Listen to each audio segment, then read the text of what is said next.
सुबह 3 बजे कंपनी से कॉल आया कि मैम आपको दिल्ली की फ्लाइट के लिए पुल आउट कर लिया गया है। रात में 1 बजे के अप्रॉक्स सोई थी बिकॉज मैंने एक्सपेक्ट नहीं किया था होम स्टैंड बाय से मुझे फ्लाइट के लिए पुल आउट करेंगे, क्योंकि ये बहुत ही रेयर होता है।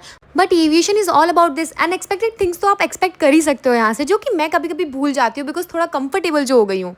एंड गेस वॉट, मुझे 3 बजे कॉल करके बोला दिल्ली की फ्लाइट है। फिर मैं 4 बजे के अप्रॉक्स उठी, थोड़ा आलस करके रेडी होने के लिए, क्योंकि 6:20 की मेरी रिपोर्टिंग थी। और जब मैं रेडी हो रही थी तो 4:30 बजे मुझे नोटिफिकेशन आता है कि आपकी दिल्ली की फ्लाइट हटा दी गई है और आपका एयरपोर्ट स्टैंड बाय लगा दिया गया। और मैं आपको सोने पे सुहागा वाली बात बताती हूँ, मेरा फोन साइलेंट पे था और वाइब्रेशन पे लकली था, ताकि जब कंपनी का कॉल आया तो मैं उठा पाई। अदरवाइज मैं कॉल मिस कर देती तो बहुत ही ज्यादा प्रॉब्लम हो जाती, क्योंकि मैंने अलार्म भी नहीं लगाया था, क्योंकि मैंने ये सोचा था कि मैं तो होम स्टैंड बाय से पुल आउट नहीं होंगी, कभी नहीं होती हूँ। खैर वो छोड़ो, मैं आपको आज की बात बताती हूँ। मैं स्टैंड बाय से घर आई, मेकअप रिमूव मैंने नहीं किया बिकॉज फिर वही 2-3 बार मुंह धुलना होता है, तो बाहर भी जाना था शाम को, इसलिए मैंने नहीं किया। और मैं घर भी 2 बजे आई थी, घर का काम वगैरह करने में 3:30-4 मुझे बज गए थे खाना वाना खाते। पता है आजकल मैं जब काम से आती हूँ तो बहुत सारे प्लान्स के साथ आती हूँ कि मैं यूट्यूब वीडियो बनाऊंगी, एडिट करूंगी, जिम जाऊंगी, अच्छा खाना खाऊंगी, और सोचती हूँ कि 10 मिनट के लिए बैठूंगी, बट वो 10 मिनट से कब इवनिंग हो जाता है फोन चलाते चलाते पता ही नहीं चलता। तो फिर मुझे लगा कि मैं बहुत टायर्ड हूँ, नई जगह पे शिफ्ट हुई हूँ, बट रियलिटी ये थी कि मैं बस प्रोकास्टिनेट करती रहती थी। और आप लोगों में से बहुत लोगों के साथ ऐसा होता है,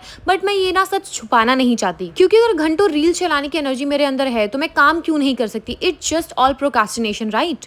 And somewhere along the way, because of overthinking and procrastination, I was doing nothing and I gained weight, lost my confidence, started eating more junk and I stopped recognizing myself. I felt कि मैंने खुद को खो दिया है, because I was the person who used to come from a flight and do household chores, अपने लिए खाना बनाती थी, motivated रहती थी। somewhere सब कुछ lost हो गया and मैं अपने आप को बस बहाने देती रह गई। And ये एक मेजर रीजन था कि मैं काफी टाइम से कंसिस्टेंट भी नहीं थी, बिकॉज मैं खुद ही से बैटल्स फाइट कर रही थी अपने माइंड में ओवर थिंकिंग की वजह से, कि मैं कल से शुरू करूंगी और ऐसा करूंगी वैसा करूंगी, और मैं कुछ भी नहीं कर रही थी। तो अब मैं मोटिवेशन का वेट करना ही बंद कर रही हूँ। अब मैंने खुद को प्रॉमिस किया है 30 दिनों तक, नो मैटर व्हाट, थोड़ा ही सही मैं रोज शो अप करूंगी on social media, because that is something I love. And procrastination छोड़ के वो सारे काम तब भी करूंगी जब मेरा मन भी नहीं होगा। आई नो मैं खुद को बहुत ही बड़ा चैलेंज दे रही हूँ, but you gonna see it in a vlog. कोई भी मैं आइडियल और परफेक्ट रूटीन नहीं बनाने वाली, ज्यादा प्रेशर नहीं लेने वाली, बस हर दिन एक छोटा स्टेप लूंगी। और मैं तो बोलूंगी आप भी मेरे साथ ये जर्नी ज्वाइन करो, because I believe confidence isn't something which you find, it's something which you build by keeping your small promises to your self.